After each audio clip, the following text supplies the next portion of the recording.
It all came out at my 30th birthday party, you know? One minute, I'm just soaking in the joy, surrounded by friends and my beloved grandparents, enjoying a really lovely day.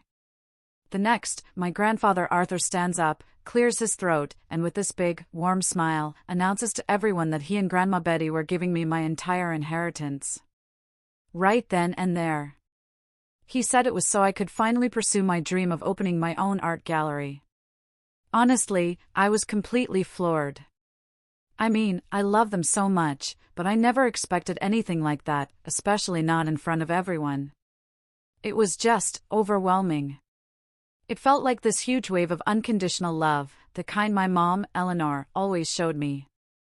But that was just the beginning.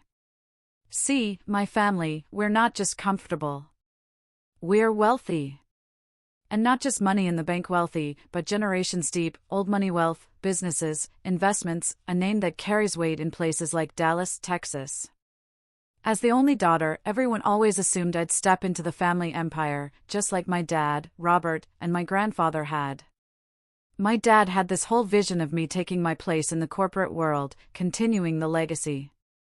But that was never my dream. My dream, my real dream, was to be an artist, like my mom. She had this gentle, creative soul, and from a really young age, she saw that same spark in me. She watched how I'd just get lost for hours with a brush in my hand. While my dad was busy with boardrooms, my mom was the one who nurtured my creativity. She believed in me, gave me the freedom to explore that side of myself, never once making me feel like I had to be someone I wasn't. All through school, I painted, won awards, and Mom was always my biggest cheerleader. Her support gave me the courage to chase what I loved, even when my dad didn't approve. When college came around, I chose art. I followed my heart, not the family blueprint. It wasn't easy, especially with my dad's obvious disappointment, but I knew I had to do it for myself. Then, during my first year, everything just shattered. My mom passed away in a tragic accident, taken by a drunk driver. It was so sudden, so cruel. One moment she was there, full of life, and the next, gone. Losing her broke something inside me. She wasn't just my mother, she was my best friend, my biggest supporter, the one person who truly understood me. My dad and I, we mourned her deeply, but our grief was different. For me, it was like the light went out of my world. For him, I think it shattered his sense of control. Maybe in his mind, the only way to make sense of that profound loss was to tighten his grip on what he could still hold on to, me and the future he'd envisioned. Things shifted quickly after that. Mom had left her entire inheritance to me, her only child. I know she trusted me to use it in a way that stayed true to myself. But not long after the funeral, Dad became relentless. He wanted me to abandon my art degree, switch to business. He'd say things like, "It's time to get serious, Sarah. You need to carry on the family legacy now." He became obsessed with me stepping into that role, as if it would somehow make up for losing Mom. I understood his pain, but I couldn't walk away from my art. Not after everything Mom had done to encourage it. She believed in me, and I believed in myself. Business was just never my world. When Dad realized he couldn't sway me with words, he changed tactics. He started using money. Suddenly, the financial support for college became conditional. He made it clear, if I didn't drop art and switch to business, he'd stop paying my tuition. But I wasn't helpless. I had Mom's inheritance. So, calmly but firmly, I told him I'd use what she left me to finish my studies on my own. I reminded him that Mom would want me to follow my passion. It wasn't about defying him, it was about honoring her memory. Then he went a step further, threatening me with his inheritance, everything he'd built up over the years. He told me he might cut me out if I didn't fall in line. It hurt, deeply. But I told him he could do whatever he wanted with his money. I said that money and inheritance didn't define my relationship with him, or my worth. My love and respect weren't for sale. I was going to stand on my own feet, follow the path that felt right. During all this, my Uncle Mark, who, let's be honest, is a snake, saw an opportunity. He has 2 kids, Kevin and Chloe. Chloe, like me, wanted nothing to do with the family business. But Kevin was exactly what Mark wanted, ready and eager to follow in his footsteps. Mark loved to brag about Kevin, always making sure everyone knew how perfect he was for the business. When Mark first heard I was pursuing art, he didn't just disagree, he and Dad bullied me. At every family gathering in Dallas, they'd publicly humiliate me. "That degree is worthless," they'd say, "you'll be out of a job." It hurt, especially coming from family. They acted like my dreams were a joke. It got worse. When Mark found out my dad was serious about cutting me out and that I wasn't backing down, he saw his chance. He started whispering in Dad's ear, convincing him it would be far better to leave everything to Kevin, the responsible one, rather than to me, the art major loser. He played on Dad's frustration, pushing hard to ensure Dad's assets went to his son instead of me. Dad certainly had his own feelings, but Mark was persistent. Eventually, Dad made a decision that crushed me. He changed his will and transferred my share of the inheritance to Kevin. All my hopes that Dad didn't really hate me, that he still cared deep down, shattered. It made it painfully clear where I stood. I was only worth something to him if I did what he wanted. Otherwise, I was disposable. That realization broke something in me. I decided I was done trying to win his approval. I couldn't keep chasing a relationship where I wasn't valued for who I truly was. Since then, I've been low contact with Dad. It wasn't easy, but it was necessary for my own peace.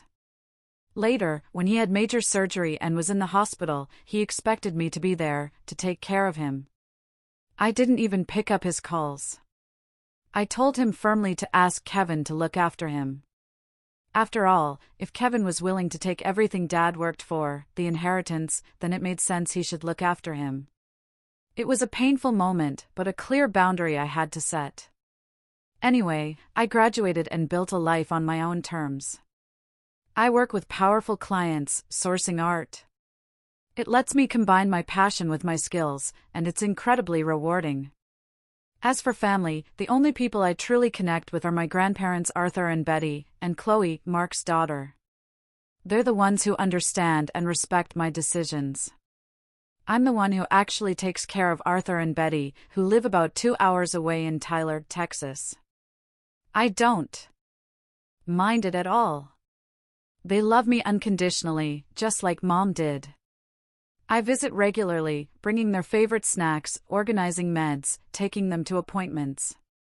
Chloe helps, but she has her own family. This past year has been rough for the family business. With Dad recovering from surgery, Mark took control and made terrible decisions. The business suffered heavy losses. Grandfather Arthur was furious, yelling at Mark endlessly, telling him how disappointed he was.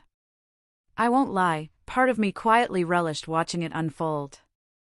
Every time Mark messed up and the losses hit the news, I'd send Arthur a news clip or photo. He'd vent to me about how Mark let the family down. It felt like a small, satisfying justice, seeing the man who tried to take everything from me now causing problems. To make things worse for Mark, his wife, now soon-to-be ex-wife, exposed something no one knew about, his serious prescription drug problem. It made a lot of sense once the news came out. At every family event, he was always sneaking off, acting strange. His wife had suspected for a while but finally caught him red-handed at a strip club, getting lap dances and doing hard drugs. She was furious, made a scene, and circulated pictures to everyone in his contact list. As you can imagine, Mark's reputation was shattered. Clients, people who'd worked with us for years, started questioning whether they wanted to continue doing business with a family struggling with such serious issues. Grandfather Arthur was even more furious. The business was already suffering, but this betrayal added another layer of disappointment. It was like everything was unraveling, and Arthur felt the family legacy was at risk. A couple of months ago, my grandparents brought up their wills, all on their own. Since I'm so close to them, they trusted me to ask for my opinion. When they asked, I didn't hesitate. I was straightforward, don't leave anything to Mark. I explained why, he's an addict, a liar, and he'd already caused the business to lose thousands. I told them if he got any part of their inheritance, he might just fuel his addiction. I didn't want their hard-earned money enabling destructive behavior. After hearing me out, they both agreed. They felt the same way about Mark being unstable and untrustworthy. And that brings us back to my 30th birthday. After the party settled down, Grandfather Arthur pulled me aside. He told me something I wasn't prepared for: the inheritance wasn't just their portion. It actually included Mark's share as well. He explained that Mark wouldn't be getting anything more than a single dollar. I was speechless. All I could do was quietly thank them for trusting me with something so important. They asked me to keep it between us for now because they planned a family lunch to announce everything officially. I understood why; they wanted to handle it carefully. But ever since that day, I haven't been able to shake this feeling. The inheritance I'm receiving from them is actually 5 times the amount Mark convinced my dad to take from me. Part of me feels like I shouldn't be taking Mark's share too, thinking he might need it. But then there's this other part of me, the part that resents him for manipulating my dad and costing me my rightful inheritance, and it feels like he deserves this. So, at that family lunch, when Arthur and Betty announced their decisions, they were clear: my dad, Robert, would still get a share, but Mark wouldn't be getting anything. They didn't want him to waste their hard-earned money. Mark looked completely taken aback. My grandparents also announced that Kevin and Chloe would get a part of the inheritance, but the biggest share, by far, was going to me. Arthur made it very clear that out of all the grandchildren, I was the one who truly cared for and looked after them. He reminded everyone how I'd been there for them through thick and thin, like a daughter. They didn't hold back either when talking about how my own father had treated me after Mom passed away. They said I deserved more, and that they trusted me to use their wealth wisely. It meant more to me than words can say. Dad and Mark were furious. But it was Mark who really lost it. He started yelling, completely out of control, calling me a loser and accusing me of manipulating my grandparents. He threw hurtful insults, calling me a cunning gold digger, a manipulative jerk. At one point, he got right up in my face, his anger intimidating. But I didn't back down. I shot back: "You think calling me names makes you look tough? Please. You're nothing but a washed-up junkie who's burned every bridge in this family. You're the one who's been manipulating everyone for years, lying, cheating, and wasting what little you have. So save your breath, because no one's buying your act." I stared him down. If being a gold digger means actually working hard and staying loyal to the people who love me, then yeah, I'm guilty as charged. But you're just a parasite, and everyone sees right through you. Dad immediately shouted at me, accusing me of being disrespectful. Then Kevin jumped in, yelling about talking to family that way. But I wasn't having it. I fired back, telling them all to get off their high horses and stop treating me like I was less than them. I reminded them that unlike them, I wasn't handed things on a silver platter. I worked hard. Then I looked right at Dad.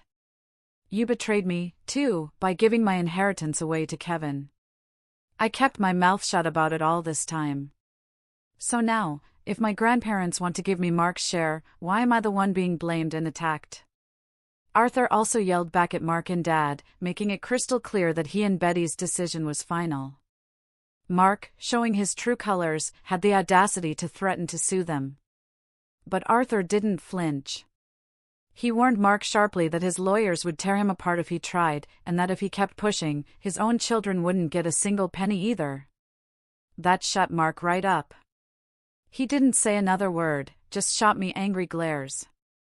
Since that party, things got darker. Both Dad and Mark bombarded me with messages, text after text, telling me I shouldn't accept the inheritance, that if I had any self-respect, I'd sign everything over to Mark. It was exhausting. I refused to engage, didn't reply, and eventually blocked them both. But it didn't stop there. Mark started contacting me from different numbers. The worst moment was when he showed up at my house in the middle of the night, completely drunk. I was scared, but I told him I'd call the police if he didn't leave. Thankfully, he did, but it left me feeling unsafe. Then, just this week, I was home alone, trying to relax after a long day, when I heard loud, violent banging on my front door. It quickly turned into pounding, hard enough to shake the entire door. I looked through the peephole and my blood ran cold. It was Mark. His eyes were wild, bloodshot, and he looked completely inebriated.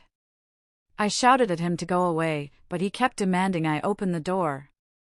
He even threatened he had a gun, which was terrifying. I didn't respond, hoping he'd leave. But moments later, I heard the wood splintering and cracking as he forced the door open. He was pushing his way inside, staggering but determined, slurring threats and curses. My heart was pounding so hard. I ran upstairs and called 911, my hands trembling. I heard him break the door open, shouting my name, smashing things. The noise was terrifying. He tried to break down the bedroom door where I was hiding, yelling how he was going to teach me a lesson and take what's his, threatening me in ways I can't even repeat. I was petrified but stayed as quiet as I could, praying the police would arrive. When they did, they arrested him on the spot. That night, I realized this wasn't just family drama anymore. It was real danger. I couldn't risk my safety. The very next day, with the full support of Arthur and Betty, I contacted a lawyer to file a restraining order. I've been staying at my boyfriend's place, where I feel safer, and he's installed cameras and reinforced locks at my house. But I'm still terrified. A few days later, my grandparents asked me to come over. When I arrived, Dad was there. He looked different, worried, tense. Before I could say anything, he walked up and pulled me into a tight hug. It caught me off guard, but I didn't pull away. Then, with genuine emotion, he started apologizing. He said he had no idea Mark would take things so far, never imagined it would escalate like this. He admitted he was wrong to take Mark's side, and hearing what happened, especially Mark breaking into my house with a gun, had shaken him to his core. He said he was furious with his brother and deeply sorry for not supporting me sooner. He promised to stand by me and help fight against Mark in court.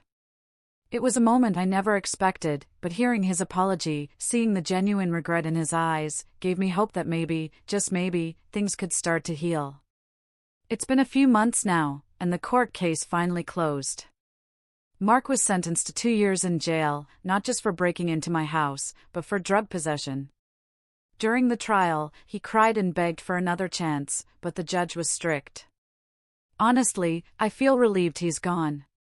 The constant fear and threats are behind me, and I can finally breathe a little easier. Throughout all this, my grandparents and Chloe stood firmly by my side. She still can't believe her father did something so terrible, and she understands why I had to call the police. On the other hand, Kevin thinks I'm to blame for his father's arrest, but he hasn't said much, probably because everyone has my back. And my dad, Robert? Our relationship has actually improved. He's been making a genuine effort to support me, even showing interest in my art career. It's a small step, but it feels like a good start, and I'm hopeful we can get even closer with time.